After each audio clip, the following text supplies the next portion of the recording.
Okay, so say his name and he appears. Dave Green is on the stream.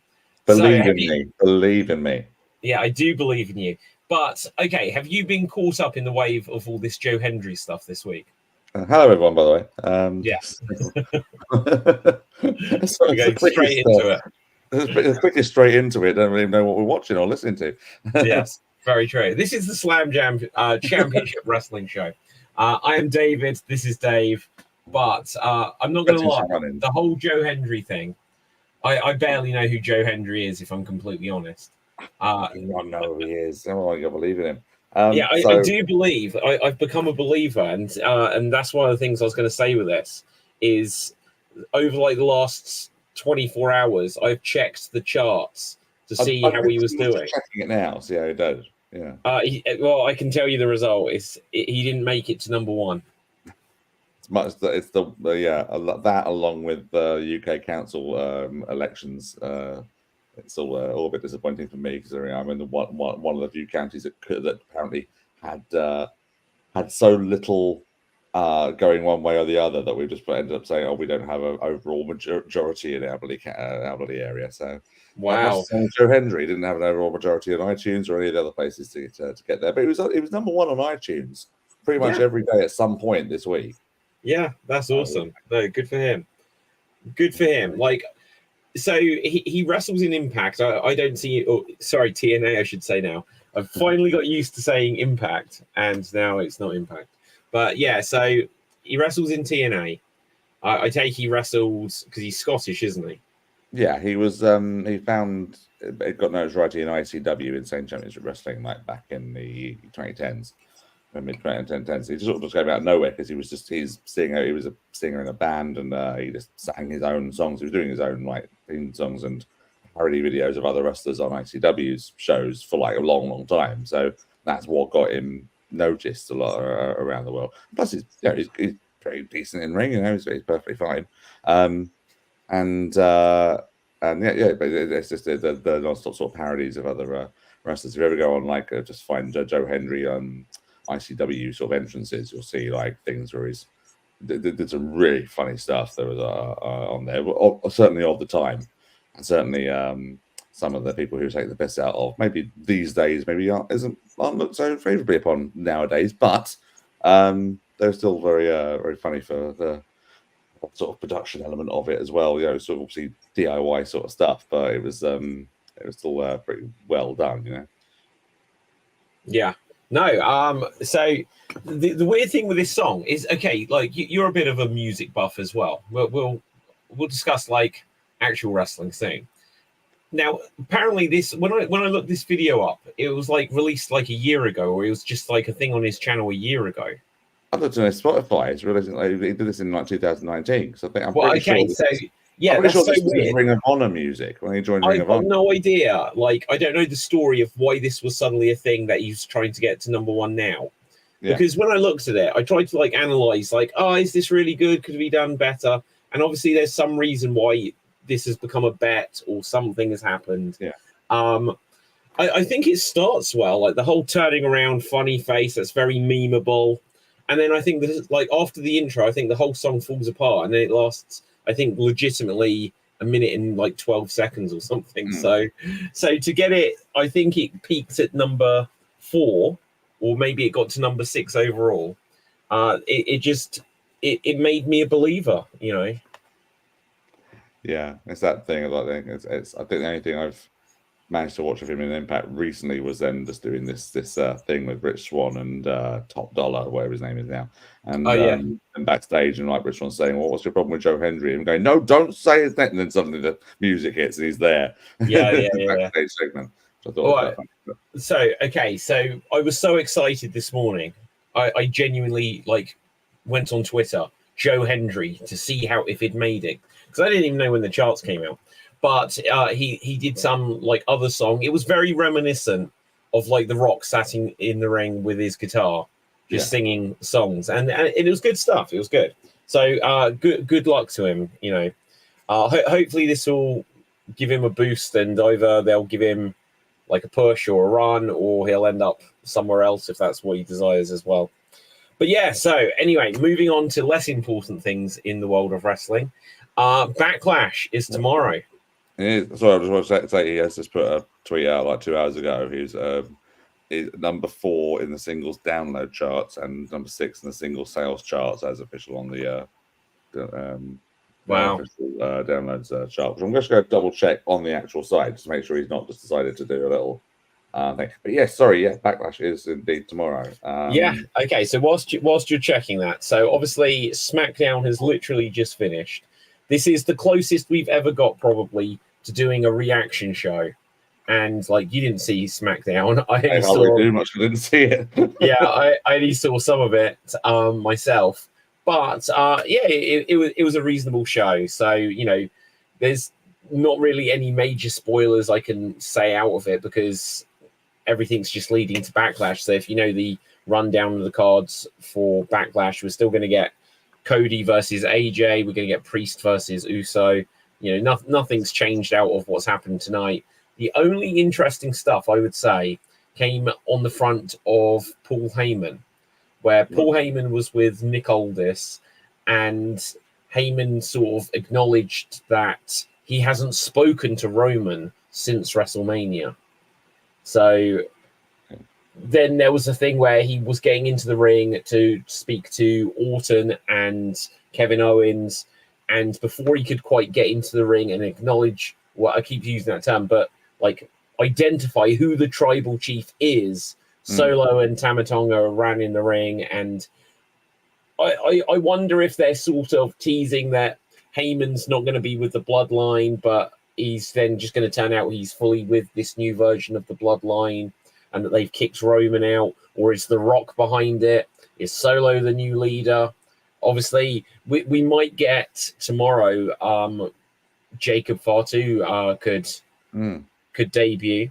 And I kind of say that just because I think it was at Clash at the Castle that we first saw Solo on the main roster. So who knows? They could do like a surprise run in like that just to strengthen the Bloodline, legitimize why Orton and Kevin Owens are going to lose, because they kind of need to lose. But at the same time, Orton made his triumphant return at Survivor Series, and I don't know how much he's actually won since. So he's over. He doesn't. He's that thing, isn't he? Where he doesn't. Wins and losses don't massively matter for Randy. They can yeah, I just feel like there's a stage that wrestlers get to though, where it's like, oh, they don't need to win, and then they never win. It's like Mick Foley, after he retired, whenever he'd come back, I think he only won once, and it's like you should have stayed retired. It's just damaging your legacy. Or Sergeant Slaughter, whenever he'd be like, Sergeant Slaughter's getting in the ring, he'd always lose. It's like, what's the point? Oh yeah, but that was Sergeant Slaughter. That wasn't exactly a former world champion. I'd say, they if especially because he was Commissioner Slaughter, it should always be that like I'm going on the boots one more time. And stuff like this. I can't do it regularly, but when I do... Yeah. Let's go off a slight tangent. You mentioned Slaughter, just because I saw that. I can't remember if it was this week or last week that I read this, but some interview he did recently. That there's been like clips of Hulk Hogan, claiming he discovered The Undertaker and hey, people. Kevin Owens. Hello. Hey, Katie. And this whole thing of like Hogan like found everybody, that sort of thing. Well, Slaughter apparently had this this interview the other week where he claims that the title match he had when he won the title against Ultimate Warrior at Royal Rumble. So apparently he claims that meant that match was supposed to go another 10 or 15 minutes, and that when Randy Savage knocked Warrior out with the scepter, that he legitimately got knocked out, and he was trying, and he elbowed him before the cover to try and wake him up to carry the match on, and they just had to get apparently they had to end the match there or something. What a load of crap! I have watched that match plenty of times, and that was definitely the finish. Yeah, like that's like I haven't seen it recently enough to think about it, but I'd be flabbergasted. Yeah, but there's no way they were booked for more than the 10 minutes they were out there. Imagine them going 20 minutes, Slaughter and Warrior. Well, yeah, I don't even know what you're on about, but that, even just hearing that alone doesn't sound right. It's very good. The Slaughter claimed that his match with Warrior was ended early because the Warrior legitimately knocked out by Randy Savage. I don't know. Crazy stuff. Now, KD, we have literally just come off SmackDown, which actually was on at a reasonable time for the UK watching public. Did you see it? No, I didn't know about it until you mentioned it, and it was already like 20 to 8, I think, by then. So Yeah. I was like, I didn't want to start watching it then. But I don't mind it being spoiled, though, just so you know. I'm sure not a lot's going to happen, but it'll be more entertaining to see it, those kind of shows, Yeah, there wasn't a lot happened. It kind of felt like a glorified house show, basically.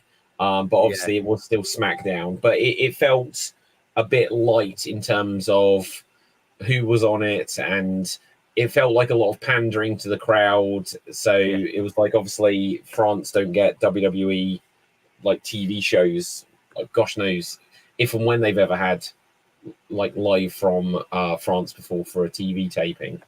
But you know, it was an okay show. It was fun. The most interesting things was that the revelation that Roman Reigns hasn't spoken to Paul Heyman since WrestleMania, and also LA Knight said that he's going to enter the King of the Ring, and so I don't know how long it is until King of the Ring, but I think LA Knight is someone that could potentially win it, and him sort of make that enhance his gimmick some way. I think it's this month, isn't it? It's the next Saudi show. Yeah, but like, when is that? Yeah. I think it's the next yearly. I think it's the next yearly. Okay. Oh yeah. So next one is King and Queen of the Ring. And I'm just finding some headphones because mine are phasing out. So if I don't reply to something, that's why. Yeah. So it's going to be May 25th. So we're literally getting 2 premium live events this month. And yeah, so how about that? Now, obviously, it's just because the weird thing is that what was the last pay-per-view? Was it WrestleMania? Yeah. It was. How could we possibly forget? How long ago? But like, the weird thing is, I think that they don't have another US-based pay-per-view until SummerSlam. And obviously, this has never happened.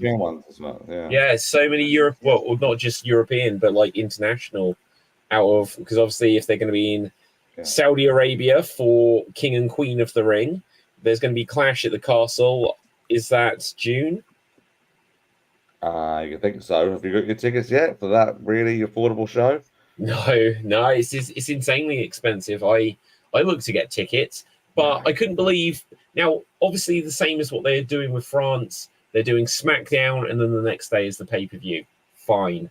But the only way you could get tickets, as soon as I saw that you get tickets, and it would be that you get SmackDown and Clash at the Castle as a combo, I'm like, well, that's not only that you have to spend £350 minimum for 2 shows tickets, but you've got to have like hotels and the travel. I was like, this is too expensive.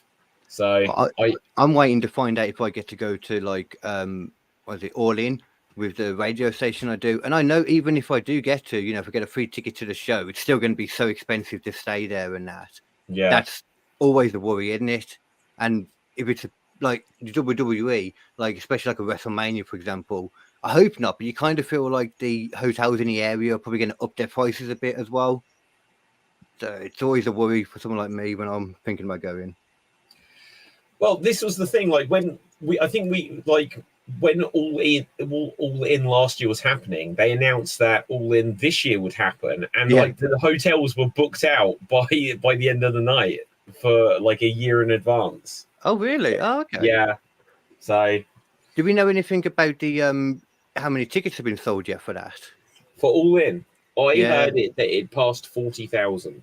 Yeah, so not as many at the moment as last year. But nah, that's but they've still got months. They literally do have a few months. So if they've got 40,000 people in there, then the show is a success. Yeah, because obviously the big thing with AEW recently has been that they're struggling. Like even at Daly's place, apparently there was people showing that they've got seat fillers and stuff, and that's basically their home ground. And I don't know. I don't understand how this has happened. Like, for all of what people say about oh, AEW has, kind of lost its way and stuff like this. And it has its ups and downs. I think, like, we can speak about the pay-per-view if you saw that was that last Sunday? Everything, this year is flying by. Yeah. Wrestling never stopped, man. But, like, for me, the mistake AEW has made is they introduced more than one weekly show. And they're just... Problem. It's lost its feeling of being special. It's now, I missed this show, and then you get okay with missing the show. And also, they're just spreading their potential audience thin for buying tickets. If they're getting if they were getting just around 1 million viewers weekly for their TV show, and WWE was getting 2, or in the past maybe getting 3 or 4, that's a huge amount extra people that you can get to want to turn up to your arena each week. Whereas if you've only got that 1 million and they're spread across the whole of the United States, it's really asking a lot for them perhaps to go to 2 tapings a week, So I think that's their biggest problem.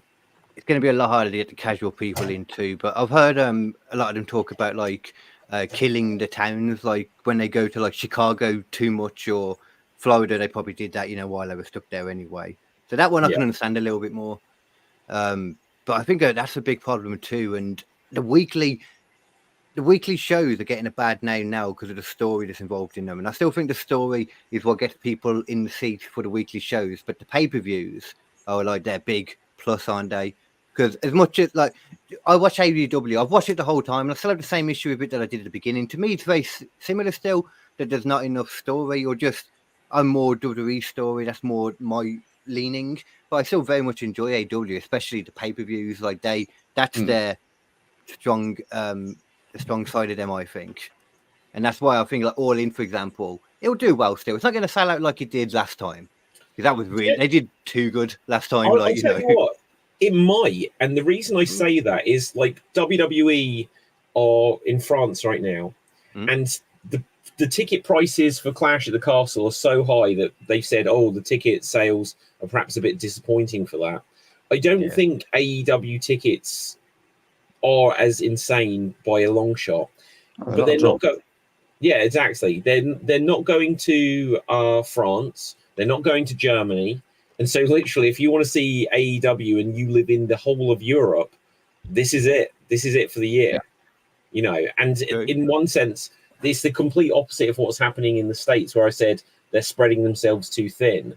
In one sense, AEW could have done a show in Germany, done a show in France, done a show somewhere else, and then had several shows that all do well. But they're basically consolidated all of Europe's AEW fans into that one arena.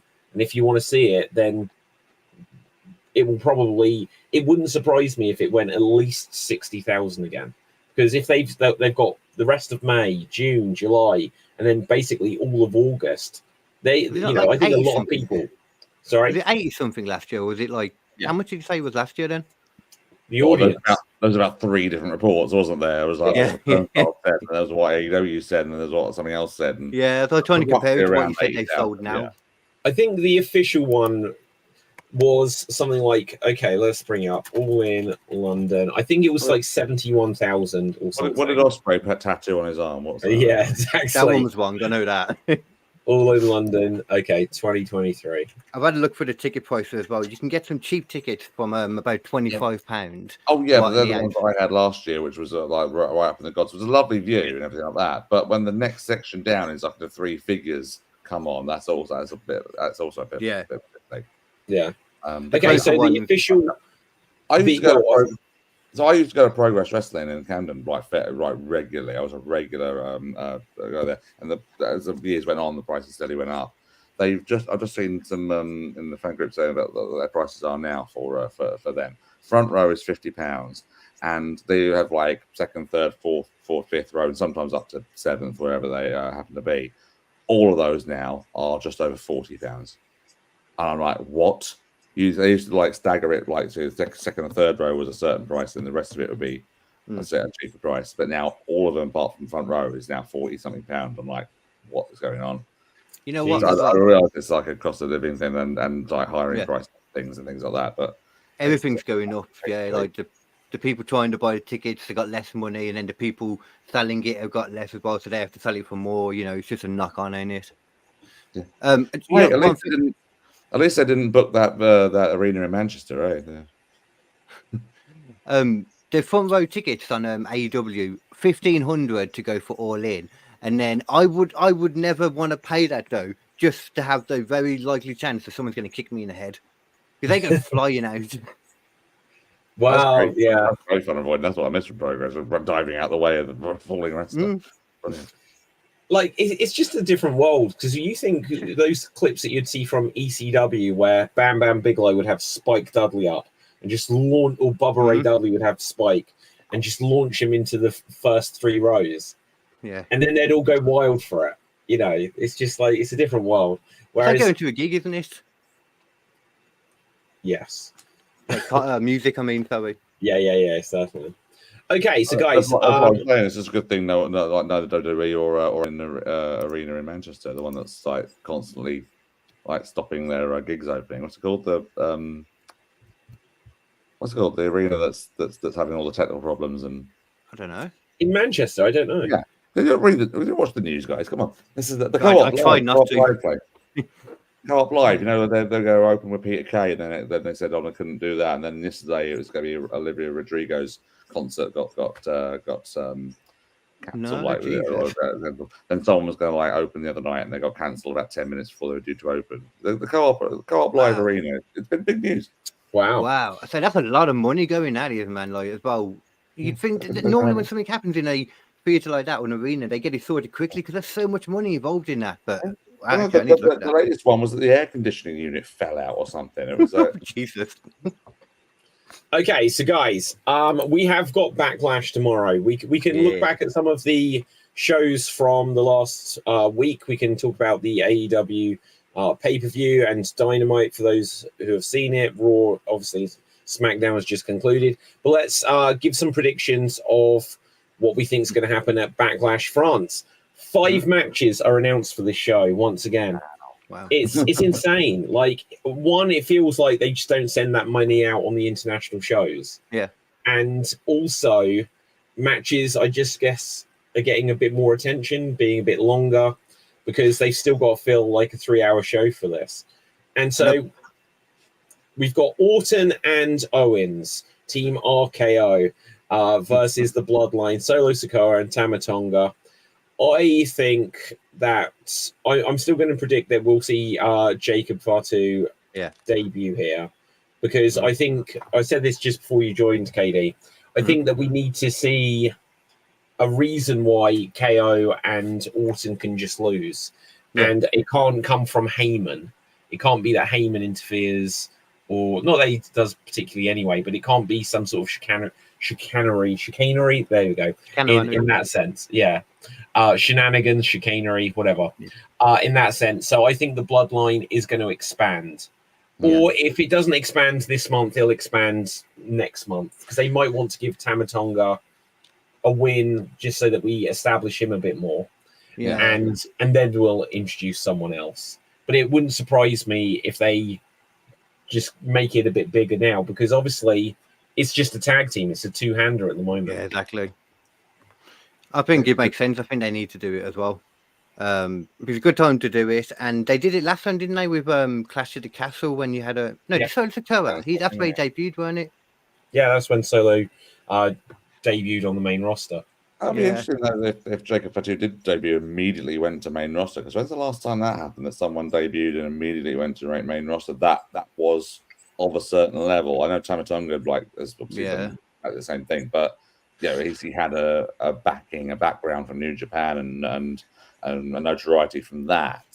But Jacob Fatu, he doesn't have that same thing. He's got his MLW, and that's not that the casual fan's not going to know that. So it's going to be quite interesting to see how he does directly going straight to main roster rather than going through NXT like Solo did. How long was Solo in NXT though? Not very long. A year or so. Was it even that long? They could definitely do it though, because if you imagine him being there, he's probably not gonna. If they just keep him out of having matches and just have him standing around and beating people up every now and then they can still kind of teach him the NXT WWE way in the background, kind of, I guess. Oh yeah, they absolutely can do it. It's just Whether they will. I don't know what the statistic is of that, of having someone brand new directly debut in the main roster. Yeah, I suppose. I mean, I guess the fact that they've done it with Tama Tonga is a good sign, hopefully, because I think it would make a lot more sense for him to come straight in. Definitely. I don't know much about him myself, though. I'll be interested to see what Tama Tonga's finisher is, because I'm assuming he's going to get the win and get the pin in some way. And just because only because the last couple of years he's had the gun stun, which is the RKO, which he took from Carl Anderson, who had that move as well. Who basically, if you ever see Carl Anderson from 2012, 2011, 2012, 2013, he couldn't have wanted to be Randy Orton more. he was doing all the mannerisms, all the things. His finisher work, the RKO. It was just really weird, but yeah, it was. But yeah, interesting to always finishes. Do you know? Okay, so Jacob Fatu he's 32. I actually expected him to be slightly older than that because he's been in MLW for 5 or 6 years. Yeah. Oh. So he's been around. So they're not going to put him through NXT. Nah. NXT, guys, have you been enjoying the draft the last couple of weeks on WWE? I don't mind it, I don't mind it at all. It's just it's pointless segments, though. It's just and here comes Stephanie McMahon. And what's she going to say? The first draft pick is who cares? This is just announcing names instead of actually having them have matches. I think they could, I'm not going to lie, I think they could tweak it and make it a lot better very easily. Just have it so that you're only announcing people that you're taking from other shows. You don't have to keep your people, you don't have to do any of that. Yeah, that would be better. Agree. Yeah. But we get to see the Dudley Boys twice in 1 week, and that's cool. They're together, Yeah. JBL as well with Ron Simmons and a Dam when it made sense as well. Come on. What are we complaining about here? Yeah, it's a good opportunity. And we got, we had Teddy Long and, you can have these random people there just to make it out. But I never get it. Would show the Raw room and it would show the SmackDown room. They're making notes, looking at their computer displays. And then just Teddy Long's just like this in the background. It's what's going on? What is going on here? If you look back at any of them, they go onto it and just look at pick out a person and just watch what they're doing throughout all of it. The one woman I was watching, she was writing on a pad and she was writing absolutely nothing, and then she was typing something. It was just they were just all doing nothing. It was great. Yeah. Bring back the robot. Gosh. Okay, so who are we picking from? You guys can hear me, okay? I can hear you now, Dave. You were glitching a minute ago. I lost you both a couple of times during that last bit, so if you guys are wondering, I wasn't saying anything, so I don't actually hear anything you said. Okay, so Dave, let's just ask you then. Orton and Kevin Owens versus Bloodline. Who's taking the win? Tonga and Sakura. Yeah. KD, do you agree? Yeah, Bloodline 2.0. Bloodline have got to win. Yeah. Otherwise, they're just not going to... It will establish them as a watered-down Bloodline. Then we've got the Kabuki Warriors versus Bianca Belair and Jade Cargill. Ooh. Tag team champions. So I don't know. This is a match that will have a title change just so they can say there was a title change in this PLE in France. Do you know what? That's a heck of a good point. I think it's a mistake, though. I don't think Jade should be winning a tag team championship. They can lose it back to them next week or something. Well, exactly. And then actually, sorry, I didn't mean to cut you off there. Just carry on with Dave's point from earlier. That kind of goes with Jacob Fatu, the last person that came up, with going into NXT first.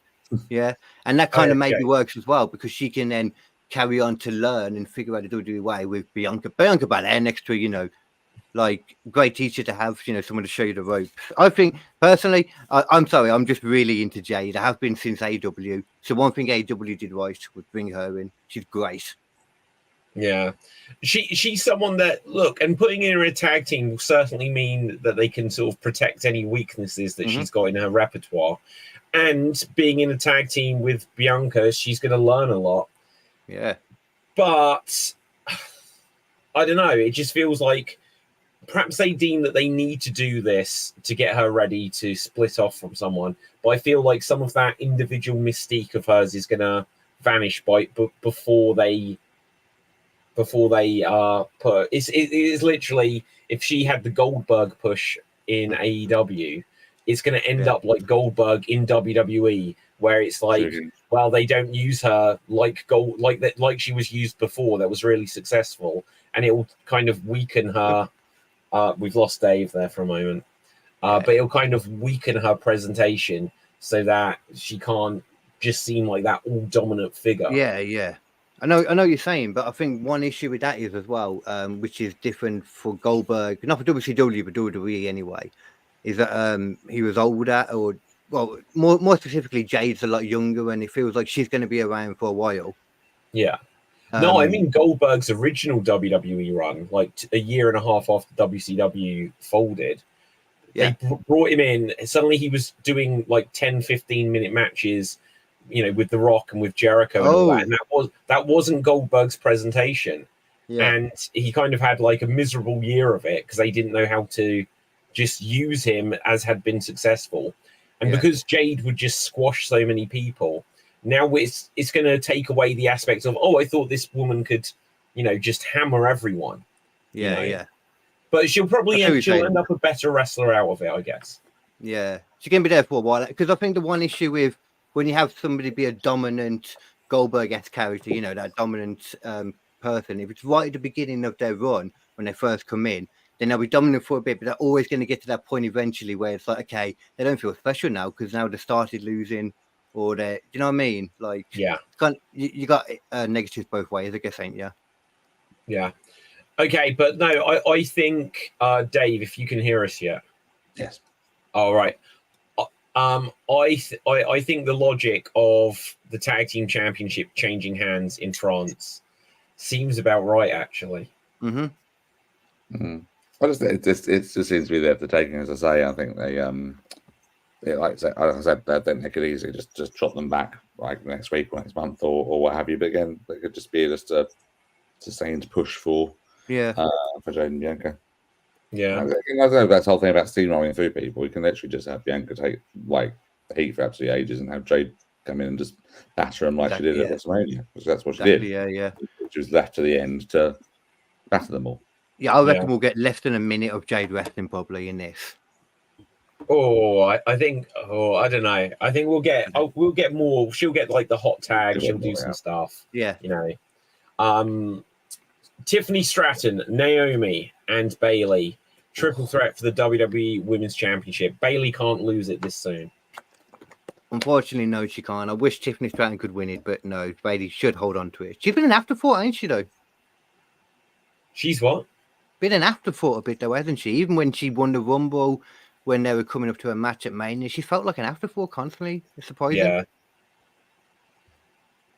Well, it's just the unfortunate thing. Like the entire Damage Control storyline has felt like the B-side, and like the interest, and with Rhea being so prominent over the last year, unless Bayley was going after Rhea at Mania, then Bayley would have seemed like the lesser champion. Yeah, just as Cody and Roman was always going to be the main event, and anything going on with McIntyre or Punk and Seth, Seth's belt was, unfortunately, the World Heavyweight Championship or the World Championship does feel a bit more like the secondary belt. Yeah. On both the men and women. On the men's roster. Men's side, and then on the women's roster, it's kind of the opposite. And it's just because of how dominant the other champions have been. And there wasn't the big lineage either with the other one, I suppose, is there with the women's world title. That's kind of like, I don't know which was the original one at this point, so.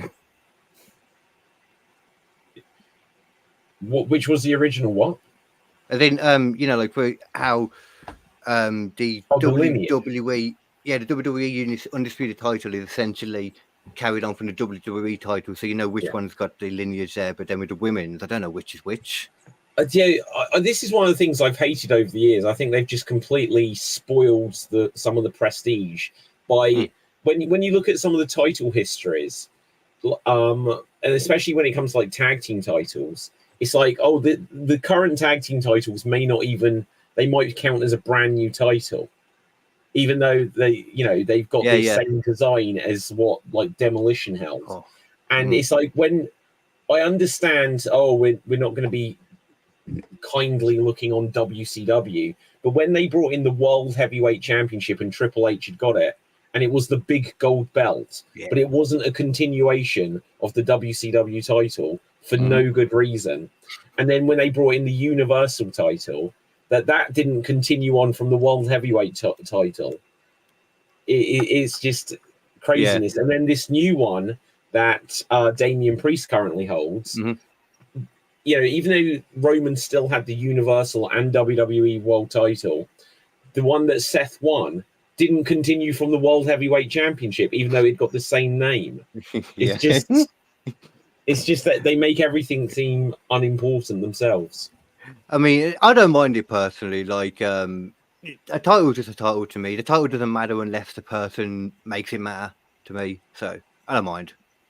It's the kind of thing I try not to worry too much about. I suppose that's why they're also thinking about the next generation of fans, and hopefully Triple H now might keep these as they are. I have more faith in Triple H. So, I do think this was something of a new beginning, and these titles are going to be the titles now. That they've clearly designed, they've got like the design of the kind of world heavyweight title, looking tag team titles and women's title, and then there's the Rock, Roman, John Cena era WWE championships, which will continue on that look. And they don't need to change up the looks. The only thing that is a shame, though, is because they're clearly trying to keep that distinction. That means that Cody didn't bring back the eagle one, the winged eagle. Surprised me, that he hasn't had a custom title done. They want to keep everything sort of as is, don't they, with the title belts now? They don't. They do the custom stuff now. That era has been and gone, thank God, with Cena and Edge and all those other ones having their own custom belts. I love the spinner belt. I love the spinner belt. I hated the Undisputed Championship design. When that spinner came, I couldn't stand it. It looked so ugly to me. It was a weird shape. Like the wings on the eagle were going the wrong direction. Everything about that was bad to me. But okay. This is better than the Fiend's face being on the Fiend title. We don't talk about that. I mean, it was always anyone wants to talk about anymore is Bray Wyatt, isn't it? Everyone's going to talk about Uncle Howdy and coming back. Is he still coming back? It's been a couple of weeks since I saw about the QR codes or anything. There was one this week.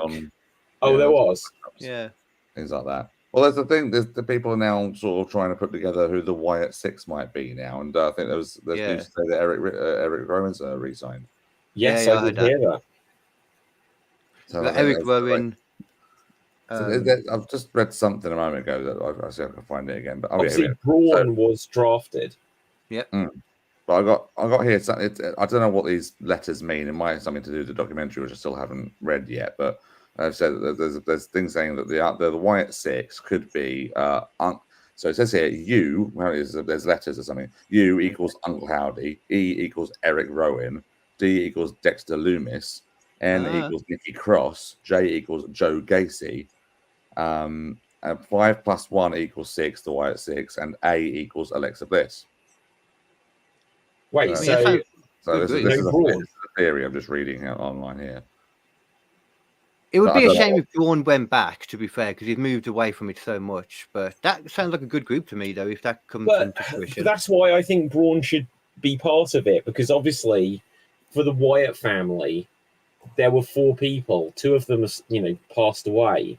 I think if you're going to try to make Uncle Howdy somehow the leader, if you'd got Braun almost like the co-leader, I think he legitimizes it. Even though they did the stupid train noises, he is a former world champion.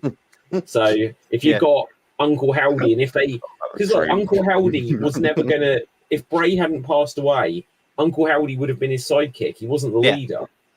And so trying to put all of the pressure on him. If you'd got Uncle Howdy, but then Braun also kind of like co-leader with Eric there, with Alexa there. Yeah. If you're putting in Dexter Loomis or whoever, then great. But you could have like made it. I almost feel like this should be something of a.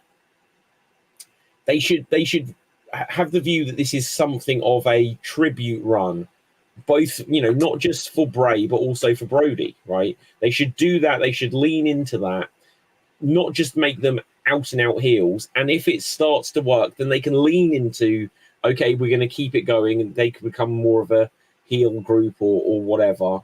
But I think the direction they should take with them is that it's all of the Bray Wyatt weirdness, but they go after people who are heels, because I think playing against we're going to do something where people want to sing "We Got the Whole World in Its Hand" in tribute to Bray Wyatt, but also make them heels. I think it's going to end up running flat. Do the tribute one, and if it continues, if it resonates, then go on into the next chapter. Then, if they do it well, people are going to want to cheer it either way, aren't they? Because they're going to see it as a Bray Wyatt tribute either way. Yeah. You couldn't not really. Which I think is, with what you said about Uncle Howdy, I think I'd agree with that if it wasn't for the fact that Uncle Howdy, we all know, is played by Bo Dallas, his brother. And I think that reason alone would make it so that people would accept Uncle Howdy as the leader now. If they didn't know, like the casual fan, maybe not, if that exists. I mean, but this is just it. Like, one of the funny things is that if you remember when the Wyatt family debuted, they were chanting Husky Harris at Bray. And, people are still going to know that this is Bo Dallas. And was he the B squad, the B team? Yeah, they Bo Leave. They did so much to butcher his chances. Was he in the Social Outcasts as well?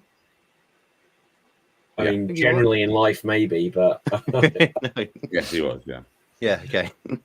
Okay. So then we come to. In fact, I don't know if we did pick winners for Bailey, Naomi, Tiffany Stratton. No. I think Bailey. How we got there? No idea how Bailey. we got. Yeah. Okay. Damian Priest, Jey Uso. Jay can't win at this stage. Nah. Damian needs to keep it. Yeah, it's got to be Bisexual Undertaker for the win, hasn't it? Yeah. Bisexual Undertaker. I didn't even understand. That's what they call him. I don't get it, but that's the thing. I didn't get that. It was. He was, to be fair, for a while wearing like something that looked like he was designed to have cleavage in it. He was wearing it for a long time. Did you see that? Like the weird kind of heart thing he had. I don't know. Like, I don't know. That completely passed me by. I'll find it. But yeah, I think it was like Rhea Ripley. Use safe search, for God's sake. Yeah, safe search. Okay. Bisexual Undertaker. What we come up with? Oh no. But no, I think Priest has to keep it, and it will just be interesting with Jay being there and also the Bloodline being there. I think probably we'll see some sort of backstage segment where I think we'll see Paul Heyman and Jey Uso have some interaction where Heyman will seem panicked, and it's going to just tease the idea that maybe if they go all out with the Bloodline being Solo, Tamatonga, Jacob Fatu, and then maybe anyone else, because I know there's a couple of other relatives or cousins, or probably The Rock coming back, that later on we'll have Paul Heyman with Roman, with Jey Uso, probably Jimmy Uso, maybe even Sami Zayn. Imagine getting that band back together. And then you'll have the Bloodline versus the Bloodline. Yeah, I've heard people talk about it for War Games as well, hasn't it? Because they're right on the time. War Games, yeah, Bloodline versus Bloodline. Well, then again, I can't see Rock being in a War Games match. Absolutely. No, that's why. Yeah. Although, if he went in last. True. Yeah. That actually, I think that could happen. Where Rock goes in last, something happens, and then you've already got. Well, although then that would set up Rock versus Roman for Mania, whereas obviously it has to be Rock versus Cody as things currently stand. I'm just going to say now, I don't think he will be in that one, because if he has to stay in that big glass, those domes things, those cages at the entrance ramp and things like that, he's just going to be standing there pissing into bottles and things. Isn't he? I was hoping you were Jesus, going there then. What was all this? Like, why does The Rock need to piss in bottles on film sets? How far away is his trailer from the set? Well, it takes him a long time to get there, apparently. He's so late all the time, so maybe it's like a good 5-hour walk. Like, is this literally that Vin Diesel is doing like the face turn where it turns out that Rock was the problem one the whole time? I could see it. I mean, he suddenly kind of like outed himself as the problem during WrestleMania. Let's be fair, he actually bought into the company and thought he needed to save WrestleMania. I think that was all shoot, to be honest. I think he really felt like that. I want to see this documentary that still hasn't come out as well. Supposed to come out the Wednesday after Mania. Still hasn't come out. Oh my gosh, you're right. Shit. Yeah. Oh, I wonder what put the kibosh on that. Interesting, ain't it? I want to see it. Yeah. They're doing this documentary now, of like the 4-part documentary of like the death of WCW again, coming out. That Rock's like involved, like the producer behind it, something like that. And of course, he's one of the bloody talking heads. It's like, you weren't there. How would you know what killed WCW? Well, fairness to him, he was fighting against them. He was. No, he wasn't there. It wasn't on that side of things. It's like, maybe he believes that he was what killed WCW, him being in WWE. probably, Yeah. We're all doing stuff, and The Rock came along. And It's a weird choice for a documentary, actually, just because obviously, especially with Rock's, they're not going to want to touch on the Vince angle. How many more times? But how many more angles could there possibly be? Yeah, just it's done. Just leave him dead. Okay, so these are the worst prediction show we've ever done. Like, as soon as we mention what the match is, we segue so hard away from it. How utterly boring this card is. Yeah, we're talking about anything except the match result. Yeah, we literally are. It's so funny. Damien's retaining. Jaden might win, they might not. Who gives a shit? Somehow, from Tiffany Stratton, we were completely in the Wyatt family. And from Damian Priest versus Jey Uso, we're talking about the death of WCW. By the way, I'm well aware that I'm wearing a slightly pink shirt. That doesn't mean I think I'm Tiffany Stratton. Okay, I'm just going to say that out there. Who was that that kicked up that fuss? On Twitter or X, whatever it's going, that Mariah May shouldn't wear pink on AEW because that's Tiffany Stratton's color. What the hell? I love it. She's cosplaying as another wrestler. She's cosplaying as another wrestler in full get-up and full gear. Yeah. Got the music and everything, and I think she's trying to rip off Tiffany Stratton. Yeah, and as far as pink goes, I think Barbie got there first. Yeah, exactly. Anyway, Kelly, so many women wrestlers, you know. But anyway, okay, so Damian Priest, I think, has to retain. Yeah, 100%. And that brings us then to Cody versus AJ. And again, Cody has to retain. You know, my one hope somewhere in the back of my mind, I wanted Cody to finish his story. He's finished it. He's been a world champion. Yeah. For me, sometimes I think it's a real shame if someone I think should have been a world champion never was. Cody's done it now. Imagine if Cody gets injured.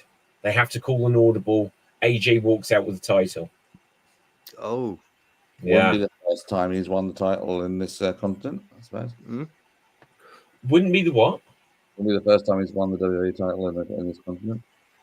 Oh, yeah, true. Because he won it. The only time it's changed hands in the UK was AJ, wasn't it? Yeah. Yeah. Was that the WWE title? Was that a US title? Yeah, WWE. Okay. It's a bit Jinder. Oh, okay, yeah. Jinder. When they had to kind of like last minute do it before Survivor Series or something. Yeah, because they realised they weren't going to sell any pay-per-views on Jinder Mahal versus Brock Lesnar. No, and they were right, let's be fair. They got a great match out of it, though. AJ versus Brock was great. And we've done it again. We've gone on a tangent again. You're right. This is the thing. This is such a cut and dried, obvious retention for Cody. It'll be a good match, but I'm not interested. I'm probably not even going to watch this show, to be honest. Oh, no. Like, what time is it going to be on? This is going to be on early. Yeah, in that case. This is the thing where, you know... Same time as SmackDown, surely. Yeah, For all of the controversy about the Saudi shows, I get to watch WWE at a reasonable time, and so Yeah, sure. I don't mind them doing some European shows as well, pay-per-views, and they've just being sorry. And that in Saudi, they've actually done what they said they were going to do too, or in the sense of there's been progression. Like women been wrestling more. There's been a lot more spotlight on them. They're doing it's back, like based around King and Queen of the Ring this year. It's actually, what did they call the Queen of the Ring last time? Queen of It the was Ring. like no, they surely it was something stupid before. It was the King Queen's of the Ring, Arena, wasn't it? yeah, but Arena it one. was like the Queen's Crown tournament or some. They didn't just call it Queen of the Ring. yeah. Okay. What did they call Queen's this Crown. thing? I think it was Queen's Crown. I think you're right. I forgot about it the year after and the year after that. So who cares? Maybe it is Queen of the Ring, or what was Selena last won time. it and then they forgot about it a few months later. Well, it was like yes. Xavier won it and they forgot about him. Yeah. I think he might have even been injured. I wouldn't be surprised if they say that he got injured by Gunter, so he won't be in the tournament, because they seem to be putting the big names for the King of the Ring, don't they, this year? Are they? Well, I know that Gunter, LA Knight just said he's going to be in it. Gunter shouldn't be King of the Ring. Oh, I think that works myself. Oh my gosh, he doesn't need it. You don't need the gimmick. We need to get away from the idea that whoever wins has to be a gimmick king, though. As long as that's taken away. The thing which is such a shame about the King of the Ring is the first year they figured it out correctly was the last year they did it for so long. Brock Lesnar won the King of the Ring. It gives you a world title match at SummerSlam. It's the same logic as the Royal Rumble and Mania. And then they abandoned it immediately after that. Well, you know that Gunter will not abandon that if he did win. He'd be like, well, that makes me the number one contender then. Yeah. But okay, so what are they doing with Imperium now, guys? Well, I was about to say I had a heartbreaking moment. Imperium's one of my favorite factions, and really, as soon as Ludwig Kaiser just attacked Giovanni Vinci, I had suddenly the strains of "Tell Me a Lie" suddenly sounded in my head, and I was slightly heartbroken. But yeah, so it's just back to Gunter and Kaiser now. Do they have any plans for Vinci? Because I feel like he's got. What can they do with him now? He had the least personality. Yeah, but he was perfect. Well, he was perfect fit for that group. So I don't know what they're doing. Apparently in NXT, I heard before he was doing some because he didn't get called up originally, did he? With Ludwig and Gunter. Apparently in NXT in that time, he was doing some most beautiful man in the world gimmick or something in NXT. Well, he wasn't called Giovanni Vinci until he started doing that character. Fabian Eichner before, and I've heard that name. That's when Triple H took over or everything, like around about that time, wasn't it? And then Clash at the Castle, he was suddenly back in Imperium. It was like Triple H just went, right, we're putting this back as a trio because that way I can do this feud with Sheamus's group and all that stuff. And then yeah, they sort of just abandoned those character things. So maybe he'll just go back to doing that again. I don't know, but I wonder. Yeah. So it's a random. It's just a good talent, and I was thinking it's a bit of a shame. Yeah. They're a perfectly good tandem. I don't really see the point of splitting them up. I think they're looking at it more now as maybe like if they don't add anyone else to it, maybe it's just going to be Gunter's lackey and his ring announcer. They might have. To be fair, I wouldn't have been surprised if they ended Imperium completely if it wasn't for the fact that Ludwig Kaiser is so good at announcing him. It just works so well. That's good as well. I mean, they did those vignettes about him being like a beautiful aesthetic, a beautiful wrestler, and all that sort of stuff. So I thought maybe they're starting a solo push for him. So I could just do 2 solo acts, but it's a bit weird having a stable with just 2 people in. This is where it's going to be interesting where Ilya Dragunov ends up, because I'm quite interested in that because there's a natural connection with all those guys. I don't want to see him as part of Imperium because it might be a step down for him, but yeah, there's some sort of collision there that will happen at some point. And judging by their past battles, it's going to be a very, very bloody one. I think that from over like the last week or so from the wrestling, for me, that's been one of the things that's been most interesting is looking at the NXT call-ups, because I don't watch like NXT every week. That's one that I can't watch it all. Yeah, I choose that one. But I watch little bits and try to keep up a little bit with it. And I'm very interested to people that are coming up. It just seems really interesting seeing their reactions as well, like the women getting emotional when they got called up. That was just cool. You can't you can't not be a wrestling fan and not find that kind of lovely when you see it. No, I completely agree. That was what was good, because you knew that was real reactions. That was a good call for them to do that. Unlike when they did the draft years ago and suddenly drafted Jim Ross to SmackDown and saw his real reaction. In fact, if I remember correct, didn't they draft Michael Cole to Raw and instantly Jim Ross just stood up because he knew what this meant? I think it was the other way around. I think it was Cole stood up. And was it? They drafted Jim Ross and Cole stood up. Yeah. I think you're right.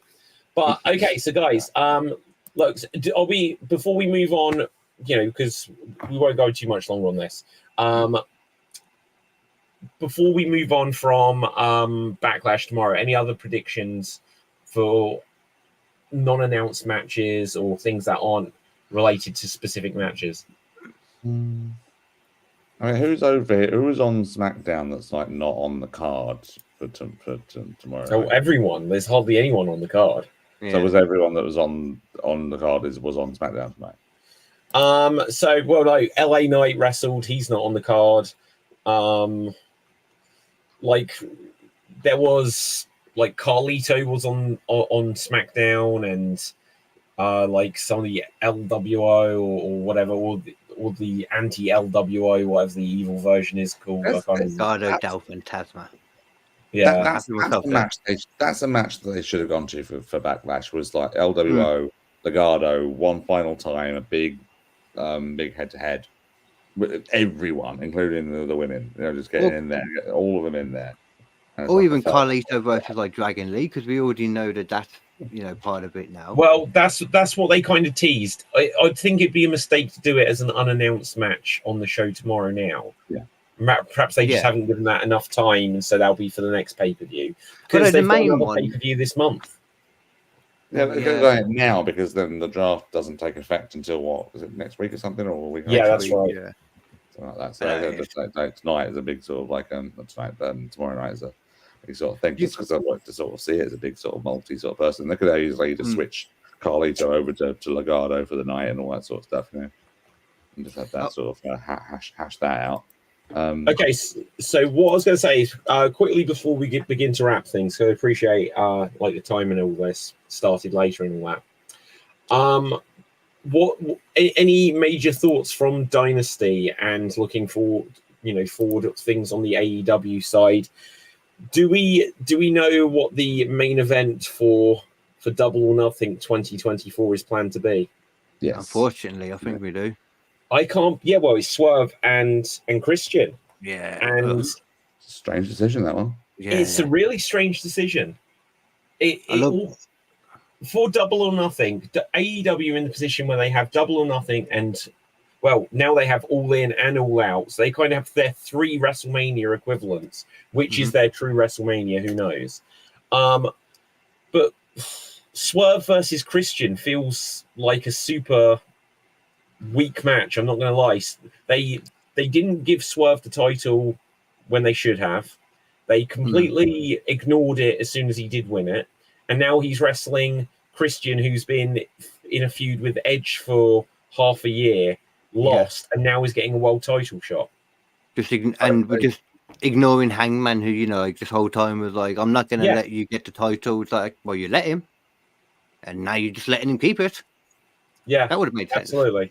I mean, Swerve versus Hangman, they've got months of story to go into it. And I know we've seen it, but now Swerve's got the title. That would have been a difference maker.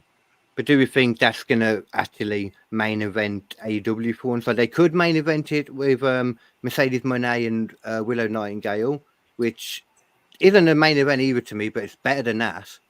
Man, talk about shitting on your new world champion, though, if you do that. Yeah, I know. Mercedes Moné debut match gets to main event the pay-per-view. That would be the first time they've had a women's match main event a pay-per-view if they do it. Which, again, they could do that, but I don't know. It could be Kenny versus Okada 5. Is that happening? Because I thought the whole thing... That's happening. Sorry? I don't get the impression that's happening yet. They're going to build to that. Yeah, because there was on Dynamite there was a thing, but maybe this was just storyline where Kenny said in a couple of months. So I thought they sort of brought him in to follow up with the storyline. Yeah, So yeah. that just to establish that he's not with the Elite. Maybe he is returning imminently, but my impression was that this was just to do a follow up to Tony Khan getting Meltzer drivered. Yeah, They could do that at Wembley. Okada, Omega. I feel like you got to do something with Ospreay, like in the main event at All In. No, At the same time, I'm just saying it's one of the matches they could do. The content title match could be Okada versus in front of 80,000 potential people. Yeah. No, I think that's an awesome match for All In, and yeah, it has to be Swerve dropping the title to Ospreay at All In. But the only thing is, though, now isn't Ospreay going for the Continental title? Well, I'm about to say they're going to go after Roddy Strong, aren't they? Yeah. That's a bit of another strange one to go with. But do you want to risk Swerve being the hot face champion that he is, going against Ospreay and losing the title there? I predicted that a few months ago, but that was on the basis of Swerve being a hated heel, and which he was. And now they've changed him face, and he's sort of lost all that sort of. Yeah, I know what you're saying. What made him popular? I know what I mean. It's that weird little thing where they sort of go with changing the alignment of the character, and now they're making him a fighting champion. And I don't get the impression that Swerve originally would have been like that had he won the title. I think they'll switch him back heel before this. They've got like 3 months solid, so. And also, they'll pivot if it's not working. Because it was like, for All In last year, we had MJF as the beloved babyface, but no one could have predicted that until everything he was doing with Adam Cole just suddenly changed him. Mm-hmm. I was saying all or nothing. Do you think that Roddy Strong just what's happened to that international title match? Because there's no way that Strong should be losing or winning against Ospreay. Yeah. So what happens there? Does Ospreay go into it and it's a double title match? And there's not even any kind of storyline reason that he could lose it either, really. Exactly. They'll find something. Like Will Ospreay, he could win the international championship. There is literally months where he could lose it in between. And he can't be with the Don Callis family going into All In. So they have to do something which, like the month before, I don't know if they have a pay-per-view the month before. Probably not, actually. Do they not have a pay-per-view between All In? Forbidden Door. Yeah, so that they'll have like Don Callis and Takeshita or someone like this costing a match. Isn't every week Forbidden Door now? Yeah, like the whole show is Forbidden Door just because they've got Ospreay there, they've got Okada there, Mercedes was in New Japan or whatever. They're all signed though, to be fair, but you still see like MLW people coming over every week. You see like you still see New Japan people as well, don't you? Well, quite possibly, but obviously there'll be more. Yeah, of course, yeah. You know, and the idea of the I think that like the thing about the name Forbidden Door is it doesn't really mean anything, 2 years later. It's going to be a big one this year, isn't it? It's going to include CMLL and Stardom as well. Is that I guess we need to see if that's happening. Scarlett was talking about a few months ago, but yeah. You're good to have Stardom as well because they haven't had enough focus on. Though, that's one thing I will say. Suddenly, like AEW, I feel like their women's division has suddenly started getting a lot better. Yeah, both divisions as well. Like, just the first time I can remember that being the case. I love Willow; she's great. Yeah. I look forward to Mercedes finally getting in the ring because that means we don't have to hear her on the mic so fucking much. Yeah. Well, again, at least she isn't playing her like ukulele or air guitar or whatever she was doing. In Japan. Yeah. Oh God, I'm glad I haven't seen that. Let's very quickly before we begin to wrap this up. I'll look to see if there's any breaking news. Of course, But Oh, any have you? Sorry, I was going to say you were talking about the bloodline and all that. What about the actual father of the bloodline? Have you heard Rikishi's diss track of Hulk Hogan with tribute to the Iron Sheik? no. I put it in the group chat about an hour or so Oh my ago. I god! saw someone mentioning it. So it's brilliant. He decided to start doing some hip hop music. And Yeah. the first track is like a sort of like I can't remember. It's based on a old hip hop song that Sheik really liked. He played him when he was the Sultan, and basically it's their song about him being the Sultan to Iron Sheik, and it starts off with just the Sheik dissing Hulk Hogan at the start as a sample. I'm going to check that out straight after in that case. Okay, so I was going to say, was there any reactions? Because if we are a solid, what is it, 2 weeks from Dynasty, was there any obviously we had Dream Match, Will Ospreay, Bryan Danielson, and all this, and obviously we didn't have a show after to react to it. We obviously everything with Tony Khan taking the Meltzer driver last week. Any reactions to these points? Just because we haven't discussed them. Well, I will make an unpopular opinion straight away. As far as I'm concerned, Bryan Danielson versus Ospreay was not the match of the year for me. I can tell you exactly what was the match of the year for me. Like a month before or something, Ospreay versus Takeshita. God, I forgot his name then. Jesus, I didn't go Jim Cornette at least. Oh yeah. Right. So, what you think that was a better match than Daniel Bryan? Personally, yeah, I don't know why. I just really enjoyed that. Like Bryan Danielson is probably was my favorite wrestler, and I think Will Ospreay is becoming my favorite wrestler. But for some reason, yeah, I don't know. I prefer that match. I get it. I sort of went into it sort of expecting the ultimate match of all time, and I was like, well, I think really stand up to that hype. Yeah, it's still very good. But I thought it was what I expected it to be. You know, I think it's so hard when something's got this expectation of being the greatest match of all time that it's never going to live up to it. But if you let yourself, I think they did as much with it, as they could, as at this stage of whatever the build-up's been, because the build-up was we're having a dream match.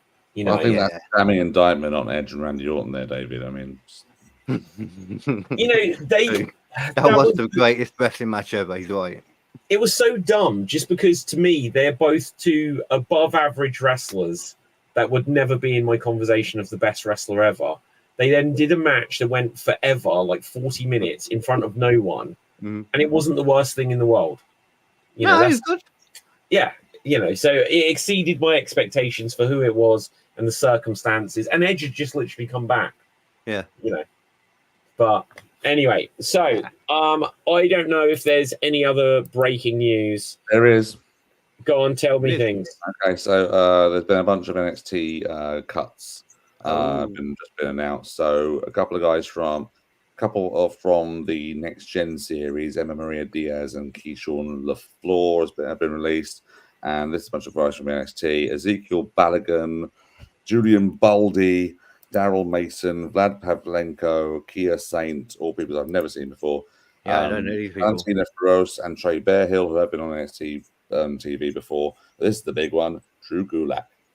Oh, what a surprise. Goddamn Ronda, goddamn Rousey, man. I do not believe any. She's been chatting so much crap lately, and now she's just decided to get somebody fired, as far as I'm concerned. Oh, that's a big shame for him. Yeah. Gosh, okay. Here's another piece of breaking news. I didn't even know when this was supposed to happen, but apparently Ricochet became the first ever WWE Speed Champion. Oh, I thought he was in the final. Today, I think. Oh wow, that's disgusting. When did that happen? Is that on Twitter only? Taping the other day, but yeah, that was that happened earlier today. Yes. Oh wow! No, I completely missed that. King of getting it done in 3 minutes. Yeah. 3-minute matches. What? It's such a dumb idea. Like, you don't need to. Like, I think we're on Twitter right now. Like, you don't have to have it as a 3-minute video. Why are they promoting 3-minute matches at the same time? It feels like it would have been appropriate when Twitter was like in 2011. Oh, here's our 3-minute match. You've got a wait. Why do you have a Twitter pillow? I haven't got a Twitter pillow. You got an X pillow. There you go. Get it right. Get All right. Yeah, actually, that is.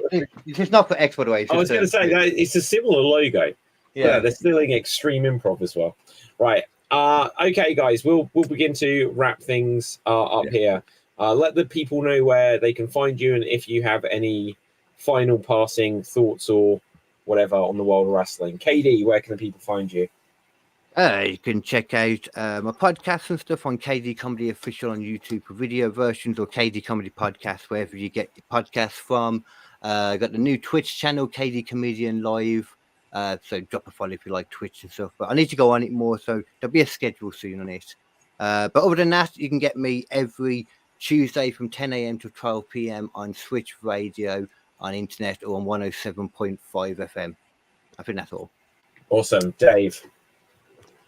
For personal stuff and wrestling stuff, it's the Greeno on X. So X once.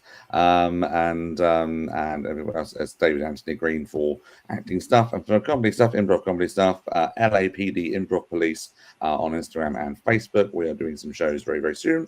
One next week on the 10th of May in Westcliff at the Moonraker Club as part of Bear Cheek Comedy. And the week after that in Caddies and Southend, our own show. Including the one of John Longhurst, Philippa Gatley, and Ashley Edwards doing our full show there on the 17th, and you can get tickets for that on wegottickets.com.